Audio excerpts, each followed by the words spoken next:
안녕하세요, 여러분. 당신의 삶에 명상이 필요할 때 오늘 또 다시 낭독해 드리겠습니다. 오늘 낭독해 드릴 곳은요, 183쪽부터 시작하겠습니다. 그럼 낭독 시작하겠습니다. 마음 챙김의 실행. 과거에 나는 명상이란 두 눈을 감고 가만히 앉아서 하는 것이라고 믿었다. 그래서 처음 들어간 절에서 다양한 유형의 가부좌 명상은 물론이고 걸으면서 하는 명상, 서서 하는 명상, 심지어 누워서 하는 명상도 있다는 말을 들었을 때 말 그대로 충격을 받지 않을 수 없었다. 당시에 나와 비슷한 사람이라면 오, 예, 누워서 하는 명상? 나에게 딱 좋은데? 라고 생각할지도 모른다. 하지만 유감스럽게도 그 방법만 배우는 것은 그다지 바람직하다고 할 수 없다. 누워서 명상을 해도 혜택을 입을 수는 있지만 의자에 똑바로 앉아 명상하는 법을 배워야 명상으로 훨씬 더 강력한 효과를 얻을 수 있기에 하는 말이다. 좌식 명상, 걷기 명상, 입식 명상, 와식 명상, 이 네 가지 유형의 명상은 각자의 선호에 따라 고르라고 나온 게 아니다. 모두 마음 챙김에 이르는 하나의 방편이라고 생각해야 한다. 앞서 설명했듯 마음 챙김은 정신을 집중해서 지금 이 순간에 존재하는 것을 의미한다. 이런저런 생각에 빠져들거나 감정에 휩쓸리는 것과 상반되는 마음 상태다. 앉기, 걷기, 서기, 눕기, 이 네 가지 자세로 명상하는 법을 모두 배우면 우리는 어떤 자세를 취하든 언제나 마음 챙기는 법을 배울 수 있다. 생각해보라. 한 자세에서 다른 자세로 바꾸는 도중이 아니라면 우리는 언제나 그 네 가지 자세 중 하나를 취하고 있지 않은가? 이렇게 말하면 또 그렇다면 좌식 명상을 해야 진정한 마법을 체험할 수 있겠군. 이렇게 생각이 들지도 모른다. 명상의 전반적인 훈련에서 다른 자세들도 얼마나 중요하게 여겨지는지 이해하기 쉽게 내가 지낸 적 있는 특정한 절의 일과를 알아보기로 하자. 우리는 새벽 2시 45분에 일어나서 3시에 명상에 든다. 오전 5시에 아침 식사를 하고 11시에 점심을 먹고 오후에 한 차례 잠시 쉬면서 차를 마신다. 그 절의 전통에 따라 정오 이후에는 음식을 먹지 않기 때문에 저녁 식사 시간은 없다. 사실 다른 절도 대부분 그러하다. 그리고 잠자리에 드는 것은 밤 11시경이다. 어쩌면 당신은 벌써 계산을 끝냈을지도 모른다. 이 일정에 따르면 매일 정식으로 명상하는 시간은 모두 합해 18시간 정도다. 이 시간 중에서 절반 동안은 걷기 명상과 입식 명상에, 나머지 절반은 좌식 명상에 할애되었다. 걷기 명상과 입식 명상, 좌식 명상을 번갈아 시행하는 방식이었다. 걷기 명상과 입식 명상이 어느 정도로 중시되는지 짐작이 가지 않는가. 와식 명상은 순전히 잠을 잘 자도록 가르치는 기법이었다. 또는 건강상의 문제로 똑바로 앉아서 명상할 수 없을 때 쓰는 기법이었다. 명상을 하며 잠을 잔다는 개념은 올바른 자세로 누워 올바른 마음가짐을 유지하면 잠을 자는 동안에도 일정 정도의 알아차림을 유지할 수 있음을 시사한다. 스님들은 실제로 이 와식 명상을 대단히 중시해서 매일 아침 스승이 나에게 오늘 아침에 깨었을 때 숨을 들이쉬고 있었느냐, 내쉬고 있었느냐 하고 질문할 정도였다. 처음에 나는 내가 아침에 눈을 떴을 때 숨을 들이쉬었는지 내쉬었는지 알 수가 없었던 터라 그저 어깨를 으쓱할 수밖에 없었다. 한번 시도해보라. 말처럼 그렇게 쉽지 않을 것이다. 하지만 명상을 조금 하다 보면 그런 세세한 상황까지 금방 알아차릴 수 있다는 사실에 놀랄 것이다. 이렇게 마음챙김을 통해 나의 몸을 알아차린다는 것이 어떤 의미인지 처음으로 완전히 깨달은 순간이 생생하게 기억난다. 명상의 세계에서 자주 있는 일이지만 그 깨달음의 순간은 정식 명상을 하는 도중이 아니라 길을 걸어가고 있을 때 찾아왔다. 그때까지 나는 마음챙김의 개념을 이해하기는 했지만 그것의 잠재력까지 완전히 인식하는 수준은 아니었다. 그날 나는 다른 사람들과 유사한 걸음걸이로 길을 따라 걸으면서 걷기 명상의 지침을 적용했다. 이 지침은 뒷부분에 소개할 것이다. 그러다가 그 걷는 과정과 내가 온전히 함께하고 있음을 오로지 그 신체 감각 자체와 존재하며 단 한 가지 생각도 하지 않고 있음을 문득 깨달았다. 어느 하나와 온전히 머물고 있다면 그와 동시에 또 다른 것과 머물 수는 없다. 떠오르는 생각을 애써 무시하거나 그것에 저항하지 않은 채 나의 마음을 다른 곳에 집중하자 생각은 저절로 자연스럽게 줄어들었다.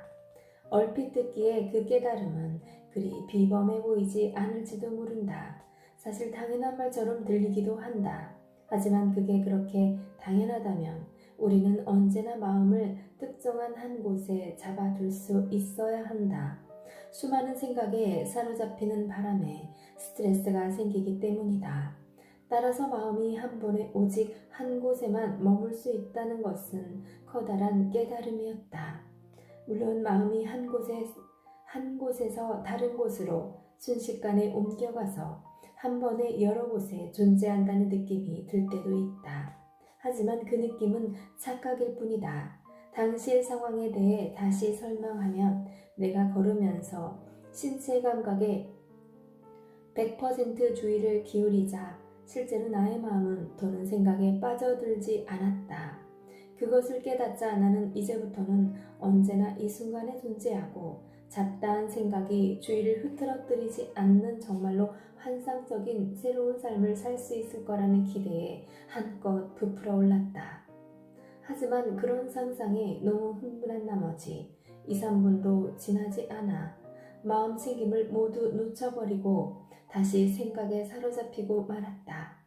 앞서 말했듯이 통찰은 찰나적인 깨달음이 아니라 점진적인 과정, 즉 삶을 일시에 변혁하는 거대한 벼락 같은 게 아니라 양동이를 조금씩 채워가는 물방울 같은 것이라고 생각하는 게 최상이다. 여타의 명상 기법과 마찬가지로 마음을 챙기려면 꾸준한 노력이 필요하지만 이 노력은 사실 힘이 전혀 들지 않는 유형이다.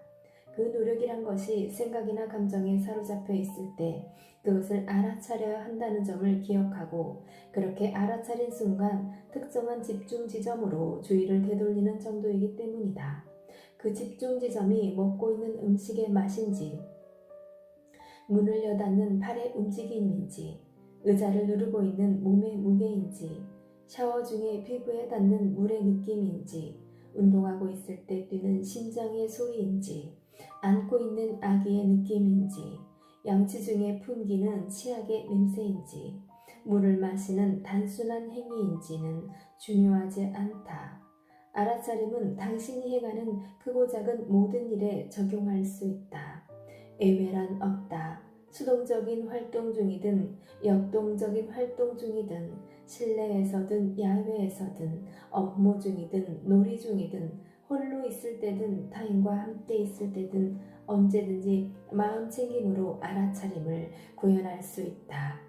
마음챙김이라는 말을 처음 듣는다면 잘 이해가 안 가고 혼란스러울 수 있다. 그것이 길을 때에도 길을 걸을 때에도 눈을 감고 호흡을 지켜보아야 한다는 뜻이냐고 묻는 사람도 종종 있다. 첫째, 그런 일은 절대 금물이다. 차도로 들어가면 어쩌려고 그러는가. 둘째, 지금 우리는 특정한 명상 기법이 아니라 일반적인 의미의 마음챙김에 관해 이야기하고 있다. 따라서 눈을 감을 필요도 호흡에 집중할 필요도 없다. 다시 말하지만 마음챙김은 지금 이 순간에 존재하며 자신이 지금 어디서 무엇을 하고 있는지 알아차리라는 것을 의미한다. 어떤 일이든 평소에 하던 방식을 바꿀 필요가 전혀 없다. 당신이 해야 할 일은 오직 알아차리는 것뿐이다. 요가 전혀 없다. 그리고 그렇게 알아차리는 가장 쉬운 방법은 집중 지점, 즉 초점의 대상을 갖는 것이다. 마음이 엉뚱한 곳을 헤매고 있음을 깨달을 때마다 그 마음을 원래 초점을 맞추고 있던 대상으로 다시 데려오기만 하면 된다. 내가 가장 선호하는 대상은 양체질이다. 양체질은 익숙한 활동이고 집중 지점이 명확해야 길어야 3분 정도 지속되기 때문에 처음부터 끝까지 내내 알아차림을 유지하기가 쉽다. 물론 이렇게 자각을 유지하며 이를 닦는 방법은 사람들 대부분의 평소 양체질 행태와 다르다. 사람들은 최대한 빨리 이를 닦으면서 이후에 해야 할 일을 생각한다. 두 방법의 차이를 확실히 이해해야 한다. 마음을 챙기면서 양치질을 해보고 어떤 느낌이 드는지 알아보라. 자신이 어떤 신체 감각을 가장 쉽게 알아차리는지 확인하고 그것의 초점의 대상으로 삼으면 좋다. 칫솔로 이를 닦는 소리일 수도 있고 발이 좌우로 움직이는 느낌일 수도 있고 치약의 맛이나 냄새일 수도 있다. 이 대상 가운데 한 번에 단 하나에만 초점을 맞추면 마음이 조금 더 고요해진다는 것을 알 수 있다. 그리고 마음이 그렇게 고요해지면 자신이 어느새 생각에 빠져들거나 서둘러 다음 일을 하려 한다는 것을 알아차릴 가능성이 높아진다. 또는 칫솔질을 너무 열심히 한다거나 너무 건성으로 한다는 것을 알아차릴 수도 있다. 자신이 지루해 한다는 것을 자각할지도 모른다. 이렇게 관찰한 모두 그 나름대로 쓸모가 있다. 당신의 마음을 있는 그대로 보여주는 것이기 때문이다. 이렇게 알아차리느냐, 그렇지 않느냐에 따라 마음은 고요하게 안정되어 집중될 수도 있고 통제할 수 없이 산만해질 수도 있다. 물을 한 컵 마시는 경우를 예로 들어보자. 가능한 빨리 그저 목구멍으로 넘기는 대신 시간을 갖고 그 경험을 자각해보라. 실제로 한 컵의 물을 음미하며 마신 적이 언제였는가? 컵을 집어들 때 그 컵의 온도와 질감을 알아차릴 수도 있다. 입 근처로 올라가는 손의 움직임을 자각할 수도 있다. 입으로 들어가는 물의 맛과 질감을 자각할 수도 있다. 몸의 소리에 진정으로 귀를 기울이면 물이 식도를 타고 위장으로 내려가는 소리를 따라갈 수도 있다. 이 과정의 어느 시점에서든 마음이 다른 곳을 떠돌고 있음을 알아차리면 그저 가만히 주의를 돌려 물 마시는 과정에 다시 초점을 맞추면 된다. 어떤 상황이든 그 접근 방식을 적용하기 시작하면 당신은 마음이 매우 고요해진다는 것을 깨닫게 될 것이다. 당신이 행하는 모든 것을 바로 그 순간에 존재하며 경험할 뿐만 아니라 문자 그대로 삶을 온전히 경험하며 마음이 참으로 고요하다는 느낌이 든다. 그리고 고요함과 함께 명료함이 찾아온다. 당신이 특정한 방식으로 느끼고 사고하는 방식과 그 이유를 깨닫게 된다. 마음이 성향과 패턴도 자각하기 시작한다. 그리고 그런 깨달음을 통해 당신은 삶을 살아가는 방식을 다시 선택할 수 있게 된다. 해롭거나 비생산적인 생각과 감정에 휩쓸리는 대신 당신이 실제로 원하는 방식으로 대응할 수 있게 된다. 다른 사람이 옆에 있을 때는 어떻게 하느냐는 질문도 자주 나온다. 다른 사람과 함께 있으면서 그런 것에 집중하는 것은 결례가 아닌가요? 나는 이 질문에 매번 웃음을 터뜨린다. 우리가 다른 사람과 함께 있을 때는 늘 그들의 말과 감정에 몰입해서 다른 것에는 결코 집중할 수 없다는 말처럼 들리기 때문이다. 말할 필요도 없이 이는 실제와는 거리가 멀다. 우리는 자신의 생각에만 골몰하느라 다른 사람이 하는 말을 듣고 있지 않는 경우가 많다. 친구와 이야기하며 길을 걷는다고 하자. 걷기는 비교적 자율적인 동작이지만 일정량의 알아차림은 적용하고 있어야 다른 사람과 부딪히거나 달리는 차에 치이는 일을 피할 수 있다. 그러한 알아차림의 사이사이에 당신은 쉽사리 주의를 돌려 친구의 말에 기울을 기울이고 친구와 교감할 수 있다. 이 말은 당신이 친구에게 평소보다 덜 주의를 기울인다는 뜻이 아니다. 그저 단순히 당신의 주의력은 그것을 필요로 하는 어느 한 가지에서 또 다른 한 가지로, 이 경우에는 주변의 물리적 환경에 대한 알아차림에서 친구와의 대화에 대한 알아차림으로 옮겨 다닌다는 의미일 뿐이다. 오가는 생각과 감정에 대한 알아차림은 조용히 앉아 명상할 때 경험하는 알아차림만큼 그렇게 정제되지는 않는다. 적어도 처음에는 그렇다. 중요한 것은 알아차리려는 의도를 적용하는 것이다. 알아차림은 자주 실천하면 할수록 더욱 쉬워지고 정제된다. 마음 챙김으로 매 순간을 알아차리려면 당신은 상대방과 함께 둘만의 공간에 머무는 것으로 느끼게 된다. 우리는 명상 클리닉에 다니던 한 여성은 자신의 아기와 함께 순간의 마음 챙김을 적용했다. 그녀는 이제 진짜로 아기와 함께 있는 느낌이 든다고 말했다. 전에는 몸은 아기와 함께 있어도 마음은 항상 다른 곳에 있었다고 했다. 그러나 아기와 함께 있는 시간은 마음 챙김을 적용하자 점차 실제로 바로 그 순간에 존재하면서 그 시간을 온전히 경험하는 느낌이 들었다고 했다. 우리의 모든 인간관계에 이것이 시사하는 바는 실로 엄청나다. 누군가가 당신에게 매 순간 완전히 집중한다면 어떤 느낌일지 상상해보라. 그것이 똑같이 보답하면 또 어떻게 될지 상상해보라.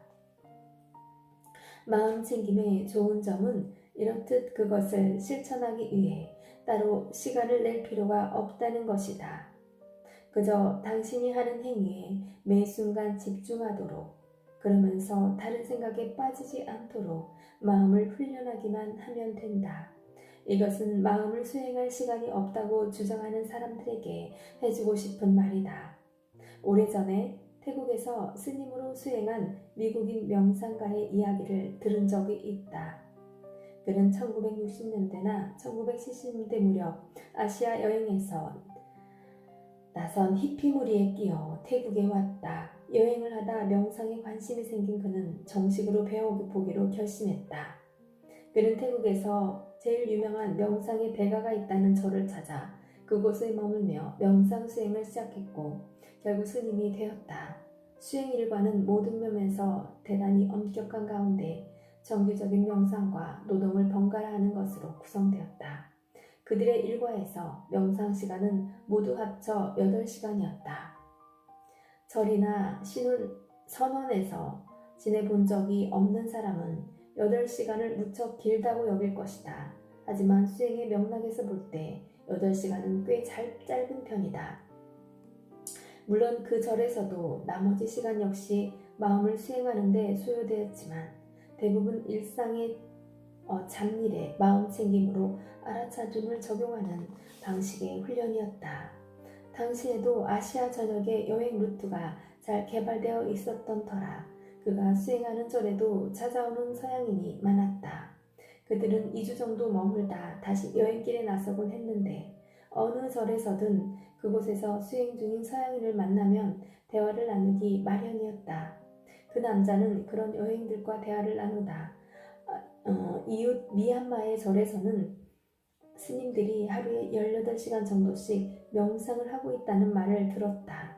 그 소식에 자극받은 그는 자신의 명상 수준을 보다 빨리 진척시키고 싶은 열망에 그 절로 옮겨가는 문제를 심각하게 고민했다. 하지만 자신의 스승이 워낙 유명하고 존경받는 분이어서 갈등이 심했다. 그가 그렇게 옮겨가는 문제와 씨름하는 가운데 2-3달이 훌쩍 지났다. 깨달음이 사냥감이라면 분명 미얀마의 절에서 하루 18시간씩 명상에 할애하는 경우 그것을 사로잡을 가능성이 더 커질 터였다. 지금 그에게는 청소, 화목작업, 승복수선 등 일상적으로 처리해야 할 잡다한 일이 산더미였다. 명상할 시간이 전혀 없다는 느낌이 들 정도였다. 실제로 마음 훈련도 잘 되지 않아서 수많은 허드렛 일이 명상을 방해하는 것이라고 여기지 않을 수 없었다. 결국 그는 스승을 찾아가 떠나겠다고 말했다. 그는 자신이 명상에 얼마나 헌신하고 전념하는지 스승이 알아주고 명상할 시간을 따로 마련해 줄 테니 떠나지 말라고 잡아주기를 은근히 바랐다. 하지만 스승은 조용히 고개만 끄덕일 따름이었다. 스승의 무심한 반응에 다소 기분이 상한 그는 이렇게 투덜거렸다. 그런데 제가 왜 떠나려고 하는지는 궁금하지 않으세요? 그의 불평에도 아랑곳 없이 스승은 여전히 조용히 대답했다. 그래, 들어보자. 이곳은 명상할 시간이 없기 때문입니다. 미얀마에서는 하루에 18시간이나 명상을 한다고 합니다. 그런데 여기서는 고작 8시간만 하고 있습니다. 하루 종일 요리하고 청소하고 바느질하느라 정신이 없는데 어떻게 명상의 발전이 있을 수 있겠습니까? 여기서는 시간이 전혀 없습니다. 그를 응시하는 스승의 얼굴에 미소가 번졌다. 마음을 챙길 시간이 전혀 없다는 말을 하는 것이냐? 지금 내가 알아차릴 시간이 전혀 없다는 말을 하는 거냔 말이다.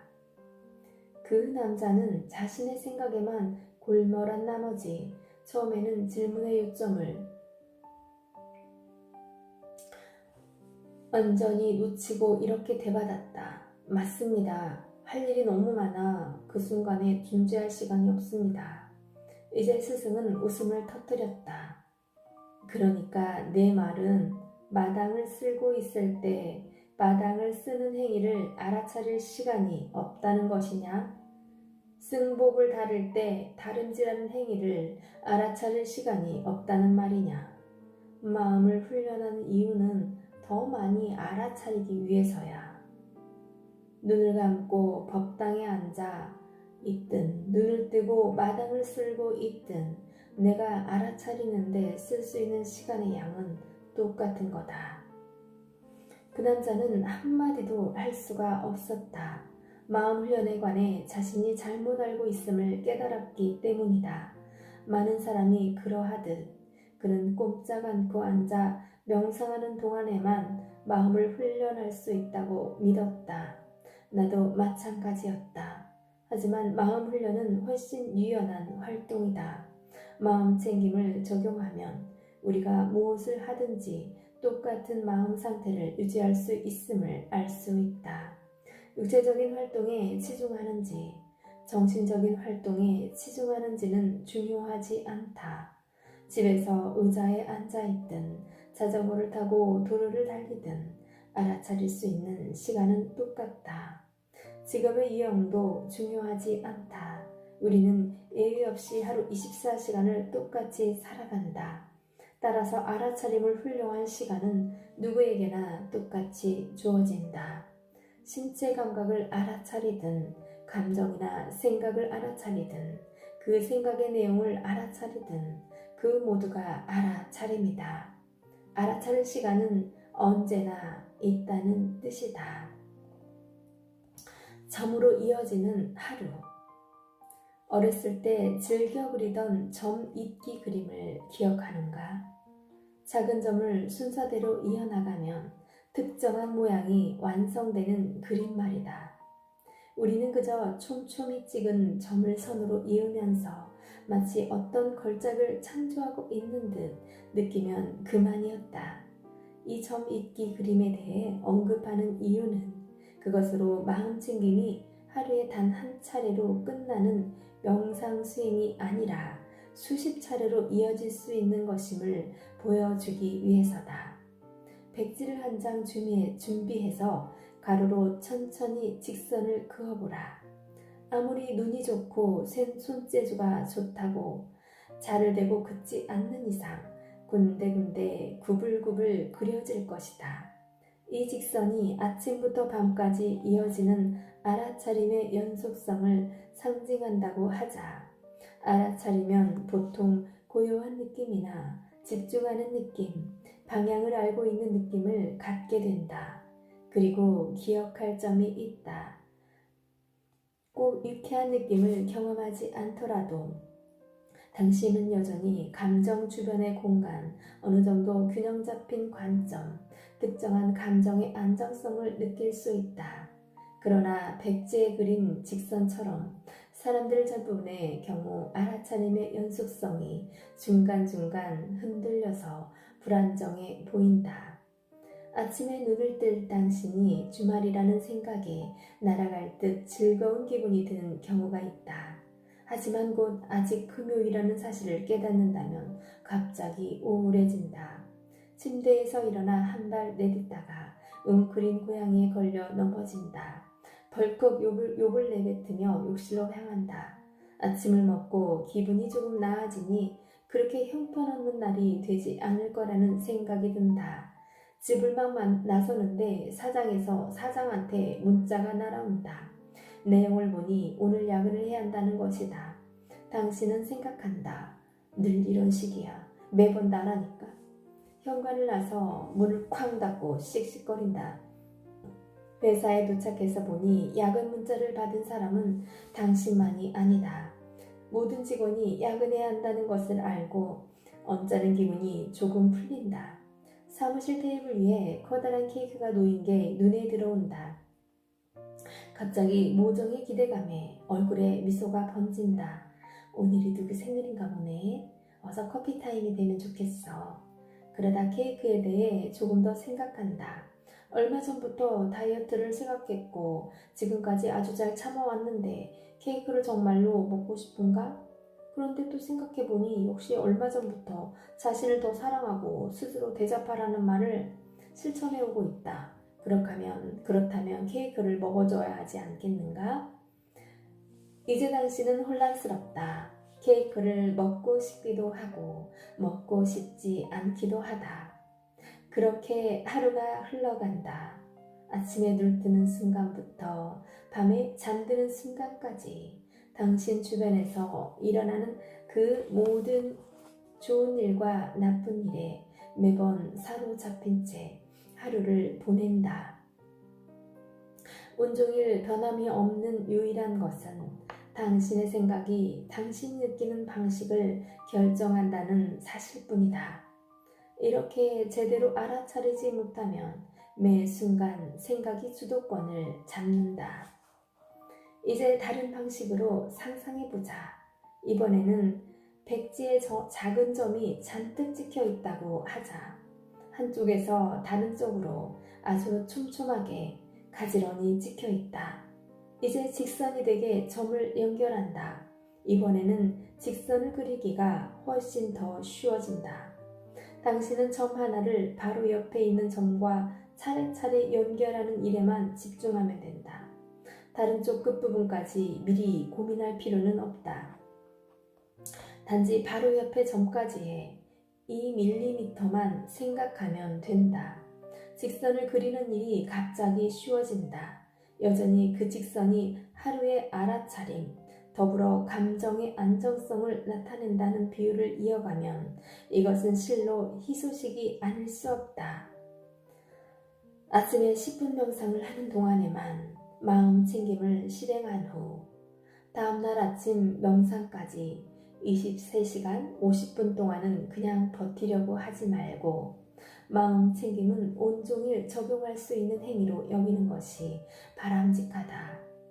다시 강조하지만 마음 챙김은 당신이 무엇을 하고 있든 그 순간에 그 일에만 온전히 집중하는 것을 의미한다. 그렇게 늘 마음 챙김을 유지할 수 있다면 당신은 지금 있는 곳이 아닌 다른 곳, 지금 하는 일이 아닌 다른 일, 지금 벌어지는 바와는 다른 당신의 바람 등을 더는 생각하지 않게 된다. 평소에 당신에게 스트레스를 주는 유형의 생각에서 벗어난다는 의미다. 대신 당신이 지금 순간에 하고 있는 일과 함께 존재하게 되기 때문이다. 자, 주말인 줄 알았는데 금요일이라면 우울한 기분에 빠져드는 대신 그 사실에 대한 자신의 반응을 알아차리고 그런 느낌이 어떻게 오가는지 관찰하라. 고양이에게 걸려 넘어진다면 덜컥 화를 내고 고양이를 탓하는 대신 허리를 숙여 고양이가 괜찮은지 확인하고 당신의 좌절감이 아닌 고양이의 안전에 초점을 맞추어라. 이런 단순하지만 이타적인 행위로 절망감을 잊은 후 하루를 시작해야 한다. 그리고 알아차림을 그런 식으로 지속해야 한다. 목적, 집중, 알아차림을 의식하며 한 행동에서 다른 행동으로 넘어가라. 여러분, 오늘은 당신의 삶에 명상이 필요할 때 199페이지까지 낭독해 드렸습니다. 오늘도 즐거운 하루 되세요. 감사합니다. 화이팅!